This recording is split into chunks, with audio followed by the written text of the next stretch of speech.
స్థాపించినట్టు శాస్త్రాలు చెప్తా ఉంది. చాలా చరిత్ర ఉంది. బ్రహ్మం గారు కూడా ఇక్కడికి ఆయన బ్రహ్మం గారు కూడా వచ్చి ఇక్కడ కాలజ్ఞానం చేసినట్లు చరిత్ర చెప్తా ఉంది. అలాగే శివుడు ఈశ్వరుడు, శివుడు విష్ణువు ఇద్దరు కూడా ఒకటే గుడి, ఎక్కడా ఉండరు. ఒకటే మండపం సైజు, ఒకటే గుడిలో 2 మండపాలు ఉండి 2 ఈక్వల్ సైజులో ఉన్న గుడి దేశంలో ఎక్కడా లేదు, కేవలం ఇక్కడే ఉంది. అందులో ఇది ఆర్కియాలజీ సర్వే వాళ్ళు చూస్తున్నారు, పురాతనమైన గుడి.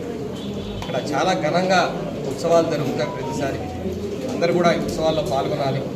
అక్షయ తృతీయ నాడు 20వ తేదీ